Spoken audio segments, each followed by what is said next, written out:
1990s में friends, जब VP Singh प्रधानमंत्री थे, उन्होंने मंडल कमीशन की रिपोर्ट को इंप्लीमेंट करते हुए ओबीसी रिजर्वेशन घोषित की थी।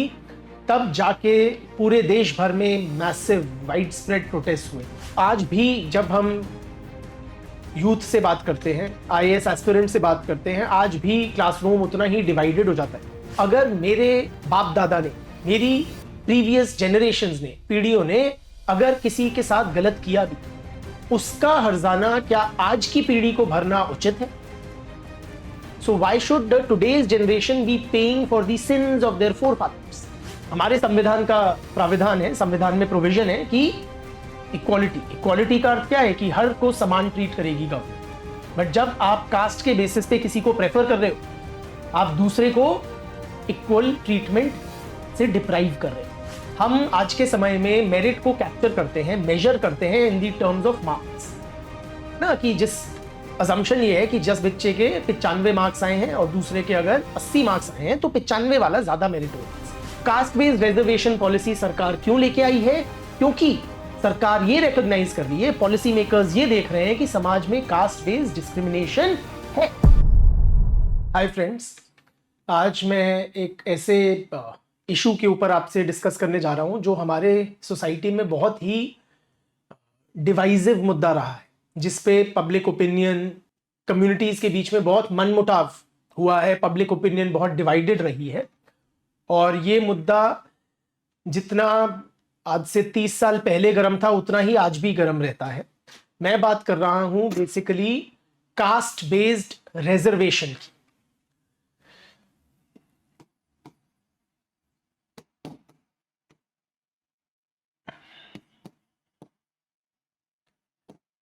क्या जाति के आधार पे आरक्षण होना चाहिए? ये हमारे समाज के लिए सही है या नहीं है? 1990s में फ्रेंड्स, जब वीपी सिंह प्रधानमंत्री थे, उन्होंने मंडल कमीशन की रिपोर्ट को इंप्लीमेंट करते हुए ओबीसी रिजर्वेशन घोषित की थी। तब जाके पूरे देश भर में मैसिव वाइड स्प्रेड प्रोटेस्ट हुए थे। एक यंग दिल्ली यूनिवर्सिटी के छात्र थे उस समय, राजीव गोस्वामी। उन्होंने सेल्फ इमोलेशन अटेम्प्ट किया था खुले चौराहे पे, यानी खुद को आग लगा ली थी, protesting against this cast based reservation implementation. और ये जो उनकी जलती हुई शरीर की जो प्रतिमा थी, वो इमेज पूरे अखबारों में, दुनिया भर के न्यूज चैनल्स में छप गई थी। राजीव गोस्वामी का ये जो एक्शन था ना, ये जो जनरल कैटेगरी के स्टूडेंट्स की का आक्रोश था अगेंस्ट कास्ट बेस्ड रिजर्वेशन, उसको कैप्चर कर रहा था। अब 3 दशक से ज्यादा हो गए हैं कास्ट बेस्ड रिजर्वेशन को इंप्लीमेंट हुए ओबीसीज की, परंतु आज भी जब हम यूथ से बात करते हैं, आईएएस एस्पिरेंट से बात करते हैं, आज भी क्लासरूम उतना ही डिवाइडेड हो जाता है इस विषय पे कि क्या कास्ट बेस्ड रिजर्वेशन सही है या नहीं है। तो चलिए आज इसके अलग अलग पहलू देखते हैं। जो लोग कास्ट बेस्ड रिजर्वेशन को बुरा मानते हैं, जो इसके क्रिटिक्स हैं, जो इसको समझते हैं कि ये हमारे समाज के लिए हानिकारक है, उनकी क्या लाइन ऑफ थॉट है, क्या आर्ग्यूमेंट है? बहुत ही वेल आर्टिकुलेटेड है। काफी समय से कई लोग इसको एक्सप्रेस कर चुके हैं, तो मैं भी at the cost of repetition उसको एक बार आपके समक्ष रखता हूं। इनका मानना है, सबसे प्रमुख बात, कि जो कास्ट बेस्ड रिजर्वेशन सिस्टम है ये अगेंस्ट मेरिट है। साफ बात है, जब आप किसी को नौकरी दे रहे हैं, नौकरी के लिए सिलेक्शन कर रहे हैं, कॉलेज में दाखिला दे रहे हैं उसकी जाति के आधार पे, तो कॉरेस्पॉन्डिंगली आप किसी दूसरी जाति वाले को, जो शायद ज्यादा सक्षम हो, ज्यादा केपेबल हो, ज्यादा मेरिटोरियस हो, उसको अपॉर्चुनिटी उससे छीन रहे हैं।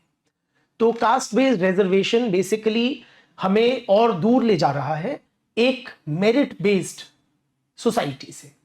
हम मेरिट को एक्नॉलेज नहीं कर रहे, और उससे केवल जो व्यक्ति को नौकरी नहीं मिली, केवल उसका नुकसान नहीं हो रहा, उससे पूरी सोसाइटी का नुकसान हो रहा है। क्रिटिक्स कहते हैं कि क्योंकि हम लेस केपेबल लोग सिलेक्ट कर रहे हैं, जिनके कम नंबर आए हैं मान लीजिए कॉम्पिटिटिव एग्जाम जैसे यूपीएससी है इसमें, तो उसकी वजह से जो हमारे एडमिनिस्ट्रेशन की जो एफिशिएंसी है वो कॉम्प्रोमाइज होती है।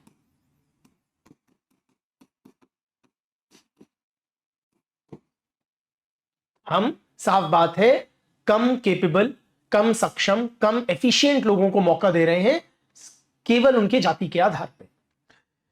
क्रिटिक्स है जो कास्ट बेस्ड रिजर्वेशन के जो इसको अपोज करते हैं, उनका यह भी कहना है फ्रेंड्स कि कास्ट बेस्ड रिजर्वेशन बेसिकली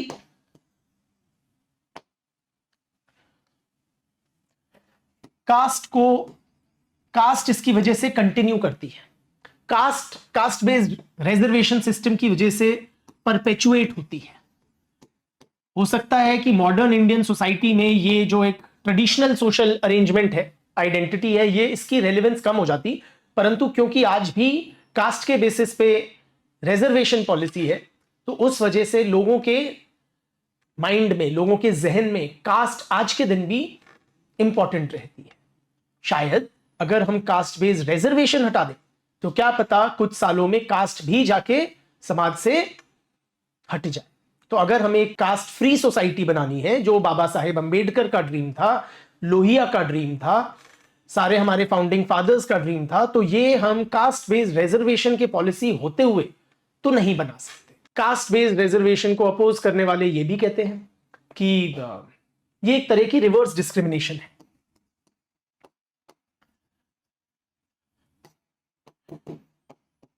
मान भी लीजिए कि किसी कम्युनिटी के साथ, किसी जाति विशेष के साथ हिस्टोरिकल डिस्क्रिमिनेशन हुआ, परंतु अगर मेरे बाप दादा ने, मेरी प्रीवियस जनरेशंस ने, पीढ़ियों ने अगर किसी के साथ गलत किया भी, उसका हर्जाना क्या आज की पीढ़ी को भरना उचित है?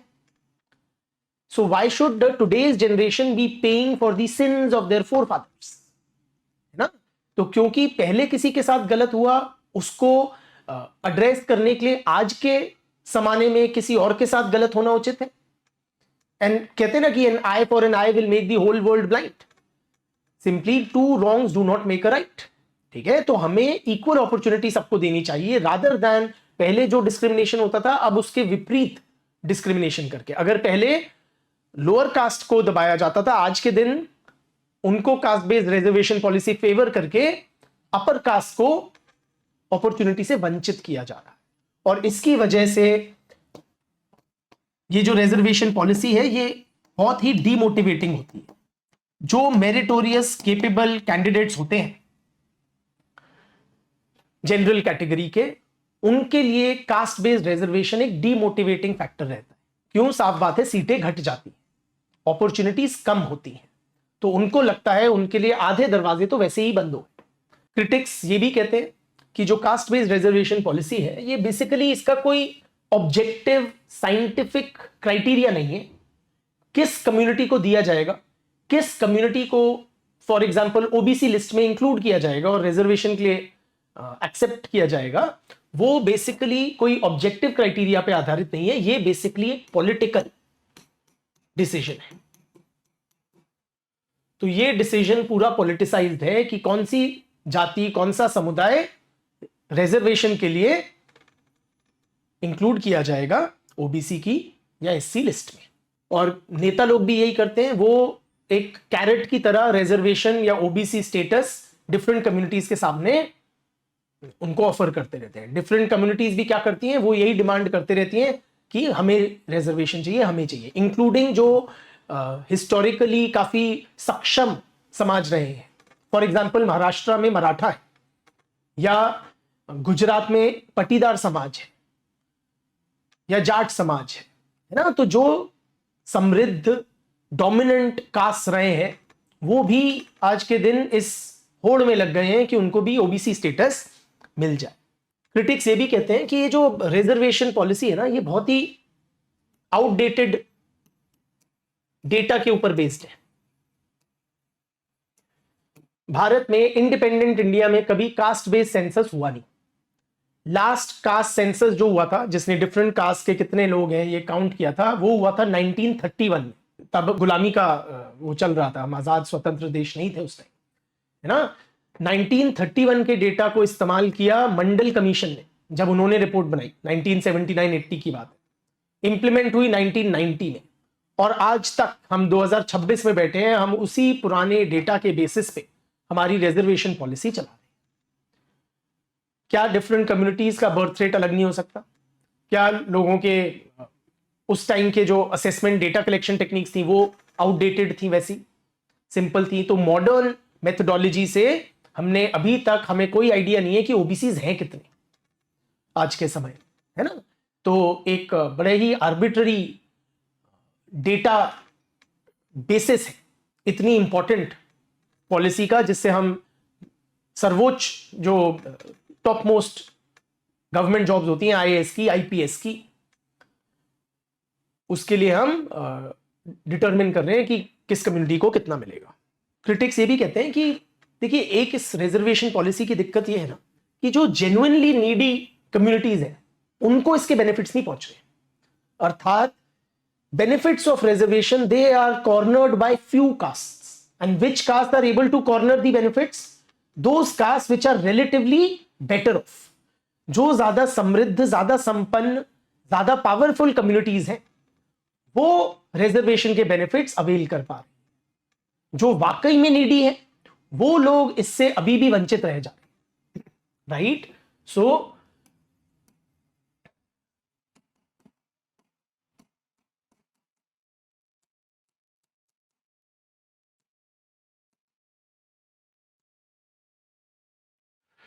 क्रिटिक्स ये भी कहते हैं फ्रेंड्स कि reservation is not the right solution. अगर आपने प्रॉब्लम को सही डायग्नोज भी कर लिया है कि भैया भारत में हिस्टोरिकली कास्ट बेस्ड डिस्क्रिमिनेशन रहा है, बट रिजर्वेशन से कितने ही लोगों का भला हो जाएगा? आप ये मान के चलिए फ्रेंड्स, अगर मैं आंकड़ों की बात करूं, मंडल कमीशन का एस्टिमेट था, जो हम आज भी मानते हैं, कि ओबीसी हमारे समाज में 52% है, शेड्यूल्ड कास्ट 15% है, 15 और 52 हो गया आपका 77%। तो 77% of the population other backward classes या शेड्यूल्ड कास्ट कैटेगरी में आते। इन समुदायों के लिए रिजर्वेशन कुल जो है 27% ओबीसी के लिए है, 15% शेड्यूल्ड कास्ट के लिए है। तो टोटल रिजर्वेशन हो गई आपकी 42% रिजर्वेशन हो गई। अच्छा, और इनकी संख्या कितनी है? 77% of the population, 77% of 140 crore लोग, आज की जो भारत की तादाद है, कितने हो गए? आप मान के चलिए लगभग 100 करोड़ से ऊपर हो गए क्लियरली। सरकारी नौकरियां कितनी आती हैं हर साल? 8 से 10 लाख। 8 से 10 लाख में 42% शेड्यूल्ड कास्ट और ओबीसी को गई। 50% भी अगर राउंड ऑफ करके मान लें तो करीब 4 से 5 लाख नौकरियां, 4 से 5 लाख नौकरियां 100 करोड़ प्लस बैकवर्ड लोगों की प्रॉब्लम्स को एड्रेस नहीं कर सकती। तो प्रॉब्लम जितनी बड़ी है, सॉल्यूशन भी उसके लेवल का, उसके कंपेरेबल होना चाहिए, और वो नहीं है when you are using reservation as a policy to improve the conditions of the scheduled caste and the other backward classes। हमें और चीजों पे, और डायरेक्शंस में,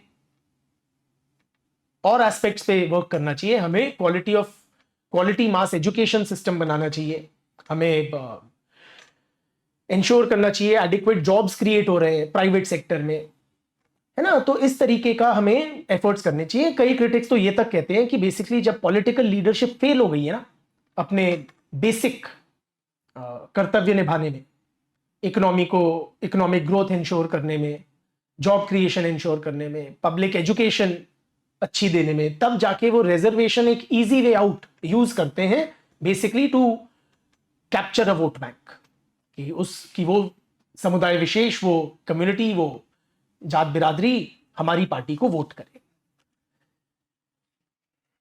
तो क्या हम इस नतीजे पे पहुंच सकते हैं कि रिजर्वेशन या कास्ट बेस्ड रिजर्वेशन एक आउटडेटेड आइडेंटिटी को जीवित रख रही है, कि ये कास्ट को परपेचुएट कर रही है, कि ये इनएफिशिएंट है, कि ये एंटी मेरिट है, कि ये कॉन्स्टिट्यूशनल प्रॉमिस ऑफ इक्वालिटी को बिट्रे करती है।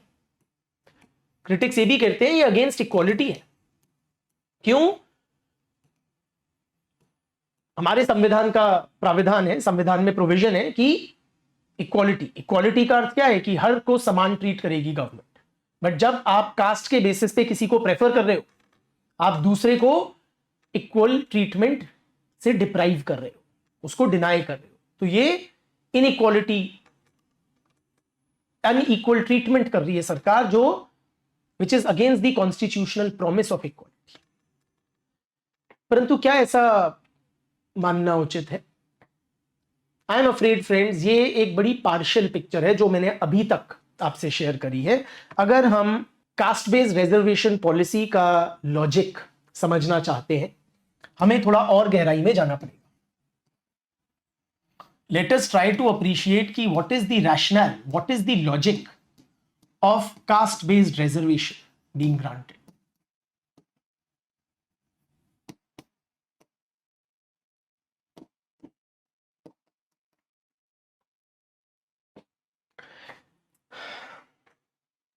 पहली बात तो हमें यह समझना होगा, ये जो सबसे ज्यादा कास्ट रिजर्वेशन को गलियाया जाता है कि ये मेरिट के खिलाफ है, तो ये मेरिट होता क्या है?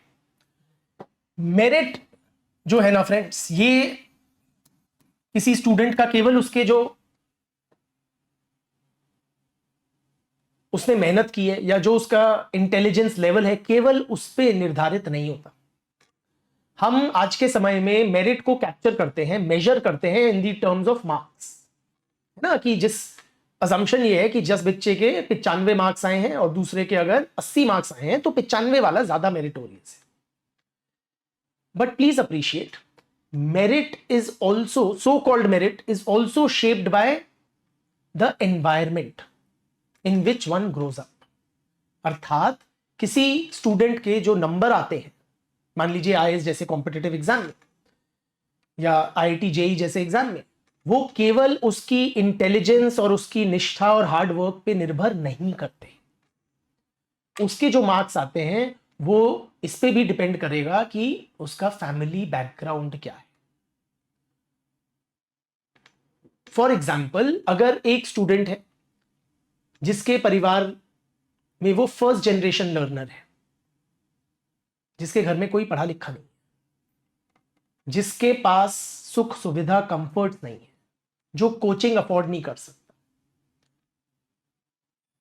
दूसरी तरफ उसके कंपटीशन में एक स्टूडेंट है जिसकी फैमिली में बहुत पढ़े लिखे लोग हैं, वेल प्लेस्ड लोग हैं, फाइनेंशियली कंफर्टेबल परिवार से आता है, वो बेस्ट ऑफ कोचिंग और कंफर्ट्स, एयर कंडीशनड एनवायरनमेंट में पढ़ता है।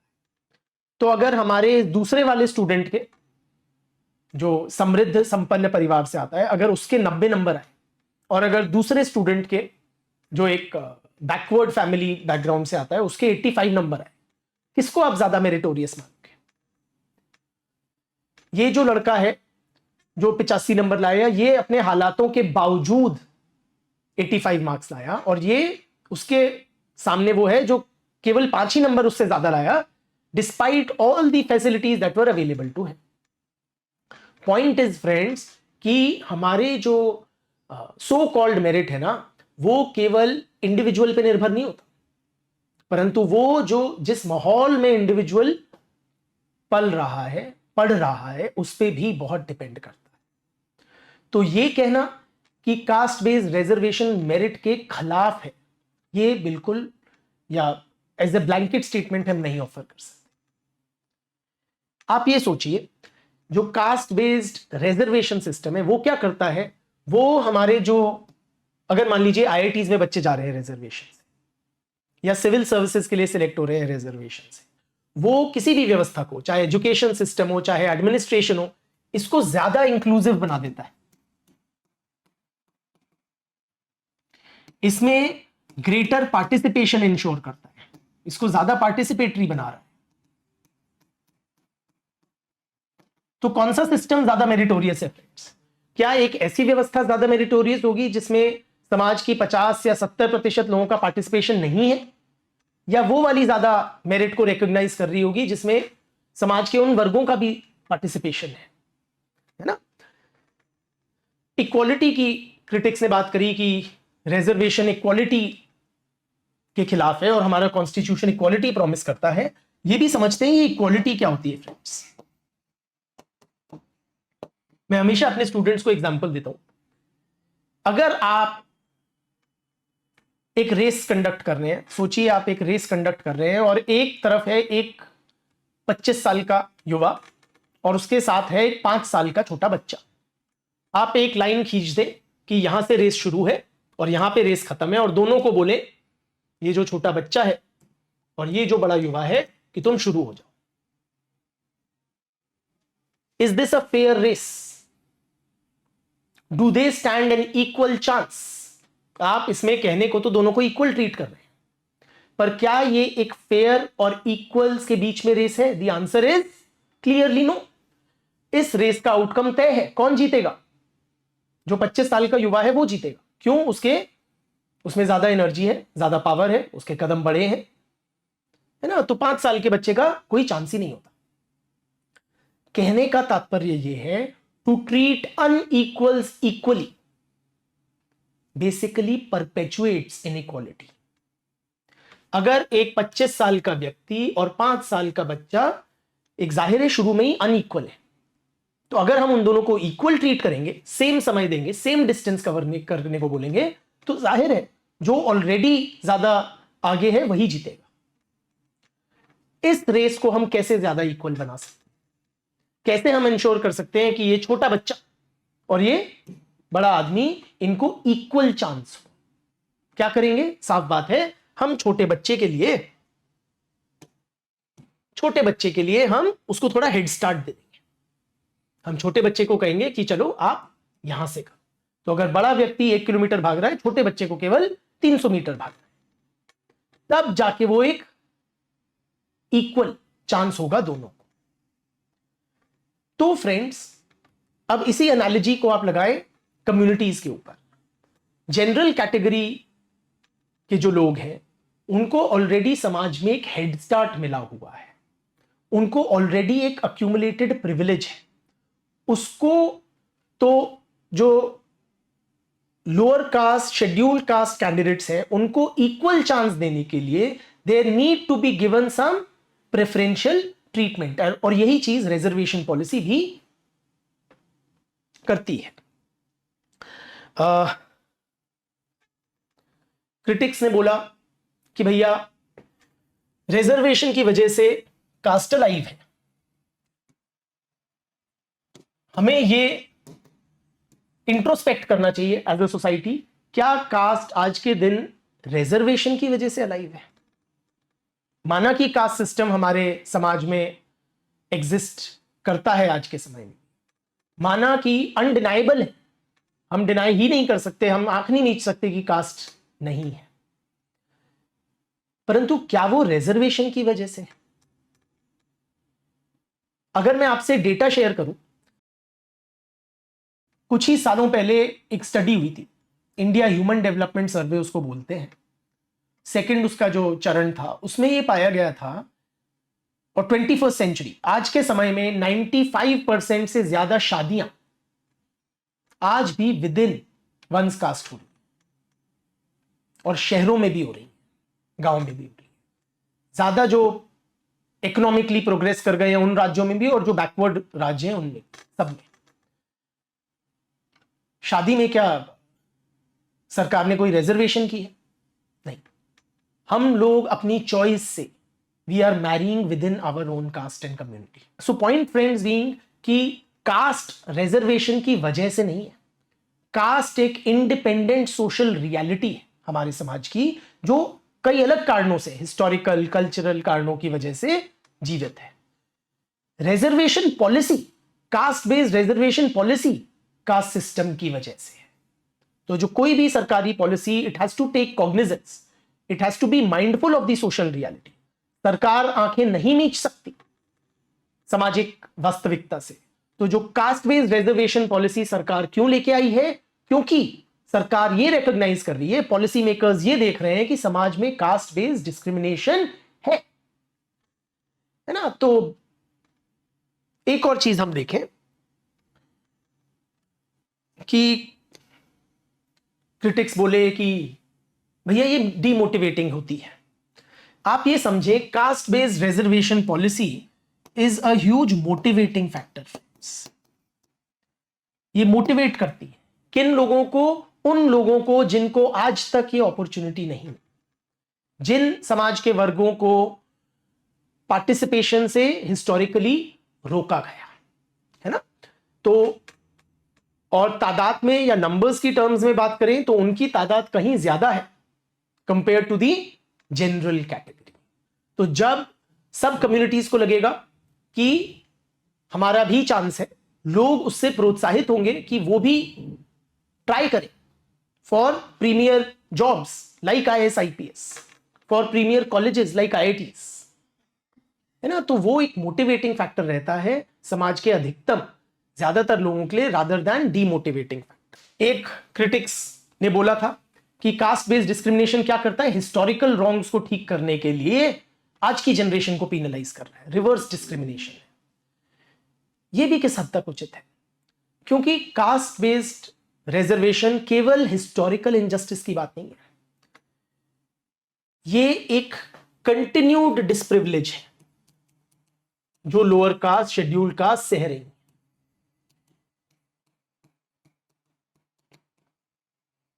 आज के दिन भी 21वीं सदी में भी भारत में अनटचेबिलिटी, छुआछूत जैसी प्रैक्टिसेस प्रचलित है। आज के दिन भी कास्ट बेस्ड वायलेंस होता है। आज के दिन भी अपर कास्ट लोअर कास्ट को दबाने की कोशिश करते हैं। तो ये केवल हिस्टोरिकल इनजस्टिसेस नहीं, परंतु जो कंटिन्यूड कास्ट बेस्ड डिस्क्रिमिनेशन है उसको भी कहीं ना कहीं एड्रेस करने का एक माध्यम। ये भी समझे फ्रेंड्स कि कास्ट बेस्ड रिजर्वेशन सिस्टम के, रिजर्वेशन पॉलिसी की वजह से सोसाइटी में स्टेबिलिटी एनहांस होती है। क्यों सोसाइटी ज्यादा स्टेबल होती है? क्योंकि डिफरेंट कम्युनिटीज का सिस्टम में विश्वास बढ़ता है। लोगों को ज्यादा कॉन्फिडेंस आता है कि हमारे भी लोग, हर समुदाय को, हर कास्ट कम्युनिटी को यह रहेगा कि हमारे भी लोग सरकार का हिस्सा है, हमारे भी लोग एजुकेशन सिस्टम का हिस्सा है। उससे क्या होगा? लोगों में कॉन्फिडेंस बढ़ेगा। उससे क्या होगा? सिस्टम की लेजिटिमेसी बढ़ेगी उसमें और उससे जो सिस्टम की रिप्रेजेंटेटिव कैरेक्टर है ना, वो भी बढ़ेगा। ठीक है। तो क्योंकि कास्ट बेस्ड रिजर्वेशन पॉलिसी है, इसलिए डिफरेंट सेक्शंस ऑफ सोसाइटी को लगता है कि हां, हमारा भी चांस है, हमारे भी लोग हैं इसमें, और ये हमारी भी सरकार है, हमारी भी व्यवस्था है। ये केवल कुछ लोगों के लिए, कुछ प्रिविलेज्ड या टॉप कास्ट के लिए ही काम नहीं कर रही। फाइनली फ्रेंड्स, मैं आपको देखिए, जो हमारी ऑपोजिशन या in favour of caste based reservation policy है, वो काफी हद तक एमिनेट करता है हमारी खुद की सोशल लोकेशन से। ब्लंटली बोलूं, सिंपली, टिपिकली क्या होता है, a lot of people who are from the non reserved categories, the general category, they tend to oppose caste based reservation. वो सोचते हैं हमारे खिलाफ है, उनको डिस्क्रिमिनेटेड अगेंस्ट फील होता है। और जिन कम्युनिटीज को फायदा हो रहा है वो इसको पॉजिटिवली देखते हैं। परंतु हमें अपने पर्सनल फायदे या नुकसान से ऊपर उठ के इसको एक सामाजिक रूप से एक ओवरऑल एनालिसिस करना चाहिए और इवैल्यूएट इस पॉलिसी को करना चाहिए।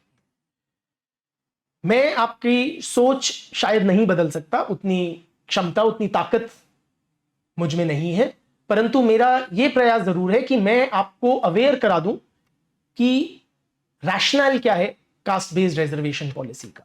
जो अंडरलाइंग ऑब्जेक्टिव है कास्ट बेस्ड रिजर्वेशन पॉलिसी का, वो है social justice. These two words capture the essence, of the underlying logic of caste-based reservation. Social justice क्या है? सिंपली कि समाज में सबको इक्वल अपॉर्चुनिटी मिले, फेयर चांस मिले, सबको डिग्निफाइड एग्जिस्टेंस का मौका मिले, है ना। तो समाज के सारे सेक्शंस के लिए, सब कम्युनिटीज को एक fair chance, equal opportunity, dignified existence मिले, और यही चीज हमारी cast based reservation policy achieve करने की कोशिश कर। I hope you found this discussion at least thought provoking. मेरी कोशिश है कि इससे आप थोड़ा सोचने पे जरूर मजबूर हों, और आपके जो एंट्रेंच्ड व्यूज है ना, जो आपके अड़ियल विचार हैं इस इशू पे, उसको कहीं ना कहीं मैं चैलेंज कर पाया। चलिए, बहुत बहुत धन्यवाद।